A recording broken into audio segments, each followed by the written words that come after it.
सड़क के नल के पास औरत सारे बहस कर रहे होते हैं। हवा में मटके उड़ रहे हैं।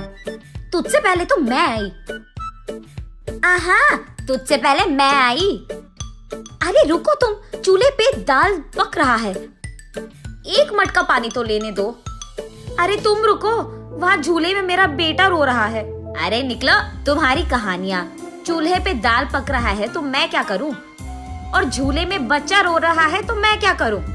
ऐसे उन दोनों औरतों को बगल में धकेलकर तीसरी औरत नल के पास आकर उसका मटका भर देती है।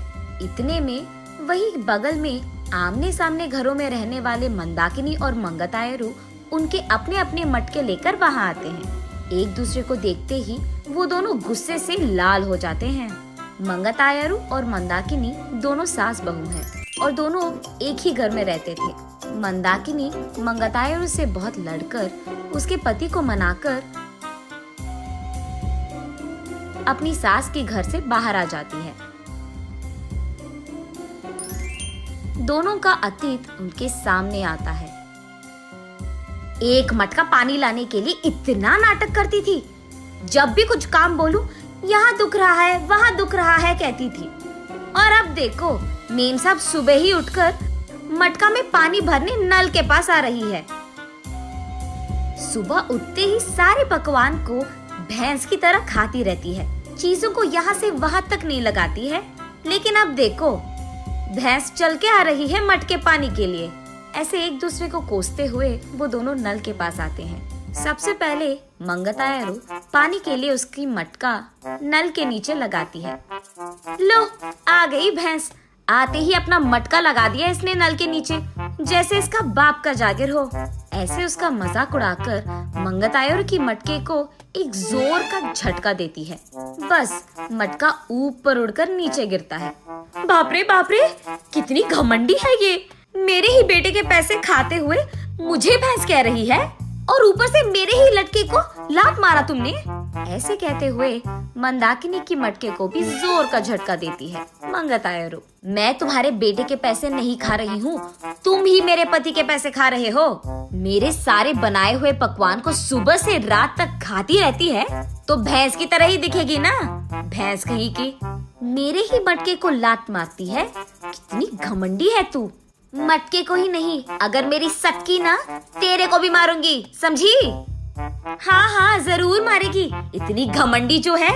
मेरे बेटे को मुझसे दूर कर दिया तूने, मेरे घर से उसको निकाल दिया तूने, और अब मेरे ही घर के सामने रह रही है। सिर्फ तेरे बेटे को ही नहीं, तुझे भी तेरे घर से निकाल दूंगी, समझी? मुझसे पंगा लेगी ना, ऐसे ही होगा। तू तो जरूर करेगी, घमंडी औरत, बंदर मुंह वाली कहीं की। तुझे देखकर ऐसा लगता है कि भैंस को कपड़े पहनाए हैं, और तू मुझे बंदर कह रही है। भैंस कहीं की मुझे भैंस कह रही है, मुझे बंदर कह रही है।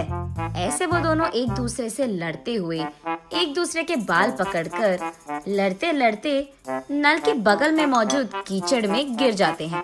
ये सब दूर से देख रहे बाप बेटे दोनों एक दूसरे को देख हंस पड़ते हैं। मंदाकिनी घर में सारा काम करते हुए रहती थी। उसे देख मंगतायरू, क्यों बहू, लगता है कि नल में ना पानी खत्म हो जाएगा, जाकर 2 मटके ले आ बेटी। ऐसे ऑर्डर देती थी मंगतायरू। मंदाकिनी के हाथों बनाए सारे पकवान खाते हुए वो हमेशा शिकायत करती थी कि इसमें नमक कम है और इसमें मिर्ची ज्यादा है, ये तो बहुत तीखा हो गया, ये तो बहुत मीठा है। उसके शिकायत सुनने के 2 दिन बाद तक मंदाकिनी के हाथों बनाए सारे पकवान खाते हुए वो हमेशा शिकायत करती थी कि इसमें नमक कम है और इसमें मिर्ची ज्यादा है, ये तो बहुत तीखा हो गया, ये तो बहुत मीठा है। उसके शिकायत सुनने के 2 दिन बाद तक मंदाकिनी रसोई घर का मुंह भी नहीं देखती थी, रूठ कर अपना मुंह लटकाती थी। तब चुपचाप मंगतायरू को ही सारे काम करना पड़ जाता था। जब मंदाकिनी सारा घर को साफ करके 2 मिनट लेट जाती थी, तब मंगतायरू, घर के सामने रंगोली कौन डालेगा, तेरा बाप। ऐसे वो दोनों हमेशा बहस करते हुए लड़ते थे। संदीप ऑफिस से लौटते ही एक तरफ मंगतायरू और दूसरी तरफ मंदाकिनी, दोनों उसको शिकायतें खूब सुनाते थे। ना अपने बीवी को बोलता था और ना ही अपनी माँ से कह पाता। अपने आप में बहुत निराश हो जाता था संदीप। बहुत दिन देखने के बाद अब उसके पास ताकत नहीं था। वो एक दिन अपने पिता के पास जाकर ऐसे कहता है, पापा, मैं घर से अलग होने की सोच रहा हूँ। आपकी बहू भी मुझे हर रोज इसी बात के बारे में सताती रहती है। हाँ तो तुम सच में अलग हो जाओगे बेटा? तुम्हें क्या लगता है अलग रहने से इन दोनों में ममता जाग उठेगी? ममता और प्यार भले ही बाहर ना आए, लेकिन इन दोनों को इतना तो समझ आएगा कि एक दूसरे के बिना अपने अपने घरों में अकेले रहते हुए, सारे काम अकेले करते हुए कितना मुश्किल है। अब दोनों को समझ में आना है ना पापा कि अलग रहना कितना मुश्किल है। ऐसे कहता है। हाँ ठीक है, तुम्हारी मर्जी, लेकिन अभी के अभी कहाँ जाओगे बेटा? मैं कहाँ जाऊँगा, हमारे घर के एकदम सामने जो घर है उसमें किराए पे रहूंगा। ऐसे बाप बेटे दोनों ऐसी योजना बनाते हैं जिनसे सास बहू अनजान है। इन दोनों को सबक सिखाना तो छोड़ो, एकदम पागलों की तरह लड़ रहे हैं ये दोनों। ऐसे कीचड़ में गिरे सास बहू को देख उनके चारों ओर मौजूद सारे गांव वाले जोर जोर से हंसते रहते हैं। अब इन दोनों इसके बाद क्या करेंगे ये हम अगली वीडियो में जानेंगे।